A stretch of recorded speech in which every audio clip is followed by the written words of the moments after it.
നമസ്കാരം. ഇന്നലെ exit poll ഫലങ്ങൾ പുറത്തു വന്നതിന് തൊട്ടു പിന്നാലെ ദേശീയ തലത്തിൽ അടക്കം വലിയ വാർത്താ പ്രാധാന്യം നേടിയ സംസ്ഥാനം തമിഴകം തന്നെയാണ്.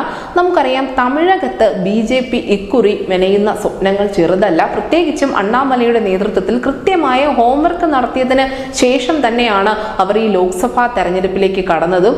വളരെ ധൈര്യപൂർവ്വമായ ഒരു തീരുമാനം സംസ്ഥാന BJP ഘടകം എടുക്കുകയും ചെയ്തിരുന്നു. ദീർഘകാലമായുള്ള സഖ്യകക്ഷിയായ AIADMKയുടെ കൈവിട്ട് ഒറ്റയ്ക്ക് തന്നെ തെരഞ്ഞെടുപ്പ് നേരിടാമെന്നുള്ള ഒരു തീരുമാനം BJP എടുത്തിരുന്നു. അതിന് തൊട്ട് പിന്നാലെ രാഷ്ട്രീയ നിരീക്ഷകർ പറഞ്ഞത്, ഈ തെരഞ്ഞെടുപ്പിൽ BJP എന്ത് നേട്ടം ഉണ്ടാക്കുമോ അതായിരിക്കും യഥാർത്ഥത്തിൽ തമിഴകത്തെ പാർട്ടിയുടെ ഇപ്പോഴത്തെ അവസ്ഥ എന്ന് മനസ്സിലാക്കേണ്ടി വരുമെന്നാണ്.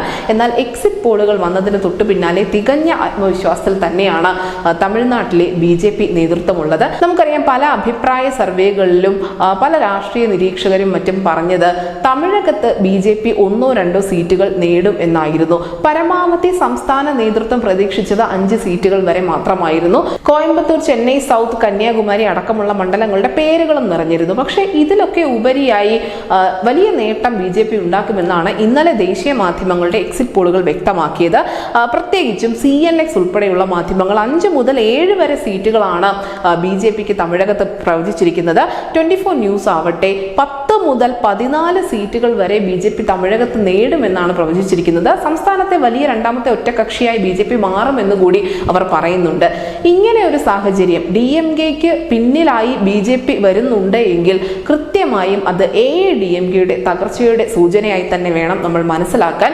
നിലവിൽ AIADMKക്ക് വലിയ പ്രതീക്ഷകളൊന്നുമില്ല എന്നുള്ളത് അവരുടെ തന്നെ തെരഞ്ഞെടുപ്പ് പ്രചരണ രീതികളിൽ നിന്നും വളരെ വ്യക്തമായിരുന്നു. നിലവിൽ AIADMK എന്ന പാർട്ടി നാഥനില കളരിയായി തന്നെ തുടരുകയാണ്. AIADMKയുടെ അടിയുറച്ച അനുഭാവികൾക്കെല്ലാം സമീപകാലത്തായി കുറച്ച് BJP സ്നേഹം വന്നിട്ടുണ്ട് എന്ന് തന്നെ വേണം മനസ്സിലാക്കാൻ. പ്രത്യേകിച്ചും സ്ത്രീ വോട്ടർമാർ.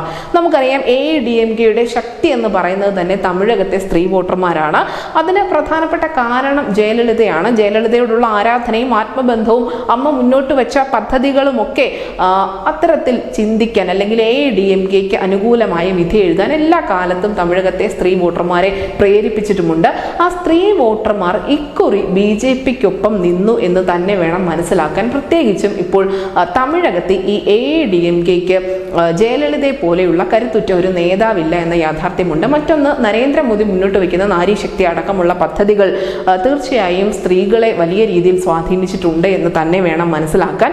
ഈ മിഷൻ സൗത്ത് എന്ന ഒരു പദ്ധതിയിൽ BJP പ്രധാനമായും ലക്ഷ്യം വെച്ചത് തമിഴകം തന്നെയായിരുന്നു. ആരും പ്രതീക്ഷിക്കാത്ത ഒരു സീറ്റ് നേട്ടം കൂടി NDAക്ക് സ്വന്തമാക്കാൻ സാധിക്കും. അത് കൊണ്ടുവരുന്നത് പട്ടാളി മക്കൾ കക്ഷി തന്നെയായിരിക്കും. അൻപുമണി രാംദാസിന്റെ ഭാര്യയായ സൗമ്യ രാംദാസ് അവർ ധർമ്മപുരി മണ്ഡലത്തിൽ നിന്നും വിജയിക്കാനുള്ള എല്ലാ സാധ്യതകളും ദേശീയ മാധ്യമങ്ങൾ ഉറപ്പിച്ച് പറയുന്നുണ്ട്. പ്രത്യേകിച്ചും തമിഴകത്ത് ഏറ്റവും അധികം വോട്ടിംഗ് ശതമാനം ഉണ്ടായിരുന്നത് ഈ ധർമ്മപുരി മണ്ഡലത്തിൽ തന്നെയായിരുന്നു. അങ്ങനെ NDAക്ക് വലിയ മുന്നേറ്റം ഇക്കുറി തമിഴ്നാട്ടിൽ ഉണ്ടാക്കാൻ സാധിക്കും. പ്രത്യേകിച്ചും AIADMK ഒപ്പമില്ലാതെ മറ്റു പ്രാദേശികമായ ചെറുകക്ഷികളെ ഒപ്പം നിർത്തിക്കൊണ്ടാണ് BJP തെരഞ്ഞെടുപ്പിനെ നേരിട്ടത്. തീർച്ചയായും ഇതൊക്കെ അണ്ണാമലൈ എന്ന നേതാവിന്റെ ഒരു നേതൃപാടവം കൂടിയാണ് എടുത്തു കാട്ടുന്നത്. തമിഴകത്ത് BJP ഇത്തരത്തിലുള്ള ഒരു വിജയം സ്വന്തമാക്കുകയാണ് എങ്കിൽ അണ്ണാമലൈ എന്ന നേതാവിന്റെ റേഞ്ച് തന്നെ മാറും. News desk news India Malayalam.